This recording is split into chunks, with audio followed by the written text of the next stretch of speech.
जरा सोचो दोस्तों, आपके घर में एक ऐसा कमरा हो जो आपकी सारी इच्छाएं पूरी कर दे। कुछ ऐसा ही होता है आज हमारी इस कहानी में। कहानी की शुरुआत में हम एक कपल मेट और केट को देखते हैं जो कि शादी के बाद अपनी लाइफ को नए सिरे से चालू करने के लिए शहर से दूर एक टाउन में आते हैं। उस टाउन में वह एक पुराना सा घर खरीदते हैं जो कि बहुत बड़ा और आलीशान होने के बाद भी उनको बहुत सस्ते में मिल जाता है। फिर घर के अंदर उनको एक बड़ा सा कमरा दिखाई देता है जिस पर एक बड़ा सा लोहे का गेट लगा हुआ था।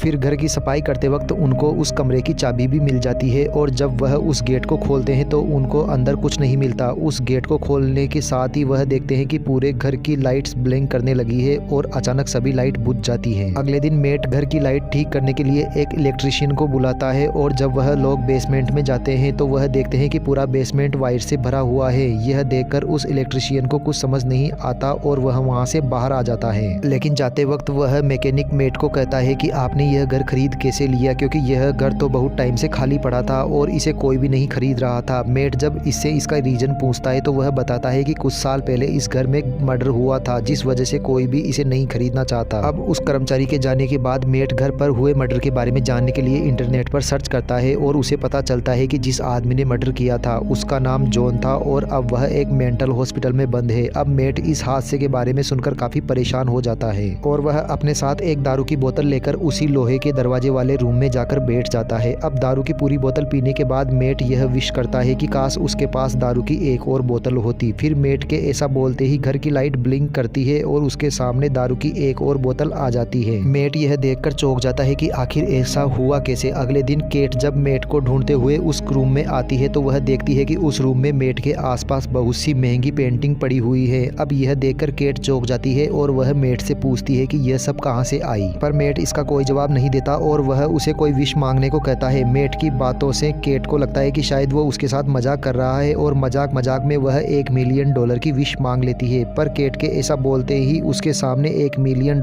आ जाते हैं जिसको देखकर केट भी शॉक्ड हो जाती है। अब इन दोनों को लगने लगता है कि शायद ये रूम उनकी सभी इच्छाओं को पूरा कर सकता है, इसलिए वह एक एक करके ढेर सारी विश मांगने लगते हैं जैसे कि खाना, दारू, पैसे और बहुत कुछ। अब इन दोनों के मन में इतना लालच आ जाता है कि वह उस रूम से सब कुछ मांग लेते हैं, पर एक दिन वह दोनों इससे भी बोर हो जाते हैं और केट भी धीरे धीरे डिप्रेशन में जाने लगती है। केट की ऐसी हालत को देखकर मेट उससे कहता है कि अब हमें एक बच्चे के साथ अपनी फैमिली स्टार्ट कर लेनी चाहिए, पर मेट की बात सुनकर केट चिढ़ जाती है क्योंकि वह पहले भी 2 बार बच्चों के लिए ट्राई कर चुके हैं और दोनों ही बार उनका बच्चा पेट में ही मर जाता था। अब केट मेट की बात से गुस्सा हो जाती है और वहाँ से चली जाती है। थोड़ी देर बाद जब मेट केट को मनाने जाता है तो वह देखता है कि केट एक छोटे से बच्चे के साथ खेल रही है जिसको उसने उस रूम से मांगा था। मेट को यह देखकर बहुत गुस्सा आता है और वह केट से बोलता है कि यह बच्चा हमारा नहीं है, इसलिए तुम इसे जहाँ से लेकर आए हो वहीं वापस छोड़ दो। अब केट की इच्छा तो नहीं थी, पर फिर भी वह मेट की बात मान लेती है और वह दोनों जैसे ही उस बच्चे को उस रूम में लेकर जाते हैं तो उन दोनों में से कोई भी उस बच्चे को वापस देने वाली विश नहीं मांग पाता और वह दोनों उस बच्चे को अपने पास ही रखने का फैसला करते हैं। अब उस बच्चे को पाकर केट बहुत ज्यादा खुश होती है और उसका नाम शेम रखती है। दूसरी तरफ मेट के मन में उस विशिंग रूम को लेकर बहुत सारे डाउट थे, इसलिए वह उनसे पहले उस घर में रहने वाले आदमी जॉन से मिलने उस मेंटल हॉस्पिटल में जाता है, जहां पर मेट जॉन से उस रूम के बारे में पूछता है जिस पर जॉन उसे कोई जवाब नहीं देता। पर जाने से पहले वह मेट को कहता है कि जितना जल्दी हो सके उस घर को छोड़कर चले जाओ, वरना तुम्हारा लालच तुम्हें एक दिन मार डालेगा। लेकिन मेट जॉन की बातों पर बिल्कुल ध्यान नहीं देता और वहां से चला जाता है। रास्ते में मेट अपनी कार में पेट्रोल भरवाता है और जब वह पेट्रोल के पैसे देने के लिए जेब में हाथ डालता है तो वह देखता है कि जो पैसे उसने विशिंग रूम से उठाए थे वह सभी राख बन चुके हैं। मेट यह देखकर शॉक्ड हो जाता है और वह घर आने के बाद सीधा विशिंग रूम में जाकर वहां पर पड़े हुए पैसों को उठाता है और उन्हें खिड़की से बाहर फेंक देता है तो वह देखता है कि वह सभी पैसे उसी समय राख बन जाते हैं। इसके बाद वह एक पेंटिंग को उठाता है और उसे भी जब वह अपने घर के बाहर रखता है तब वह पेंटिंग भी राख बन जाती है। यह देखकर मेट अब और भी ज़्यादा सोच में पड़ जाता है और वह इसके बारे में जानने के लिए पूरे घर की दीवारों को तोड़ना शुरू कर देता है, पर तभी वह देखता है कि पूरे घर में सिर्फ तारे बिछी हुई हैं। दूसरी तरफ केट सैम को लेकर बाहर घूमने जा रही थी, पर तभी मेट केट के पास आता है और उसे बाहर जाने से मना कर देता है, पर केट मेट की बात नहीं सुनती और वह सैम को लेकर बाहर चली जाती है। फिर बाहर जाते ही केट देखती है कि सैम रोना शुरू कर देता है और धीरे धीरे उसका शरीर भी गलने लगता है। अब यह देखकर केट सुनकर मेट भागता हुआ बाहर आता है और तुरंत सैम को उठाकर अंदर ले जाता है। फिर जब केट घर के अंदर आती है तो वह यह देखकर चौंक जाती है कि सैम अब पहले से बड़ा हो चुका है। फिर मेट केट को समझाता है कि यह घर एक प्रिंटर जैसा है जो किसी भी चीज को बना सकता है, पर तुम्हें उस चीज को घर के अंदर ही रखना पड़ेगा क्योंकि घर के बाहर निकलते ही वह चीज पूरी तरह राख हो जाएगी। अब इसके बाद से ही केट सैम को लेकर बहुत ज्यादा दुखी हो जाती है और पूरे घर को लॉक कर देती है जिससे सैम कभी भी घर के बाहर ना निकल पाए। डराने के लिए उसे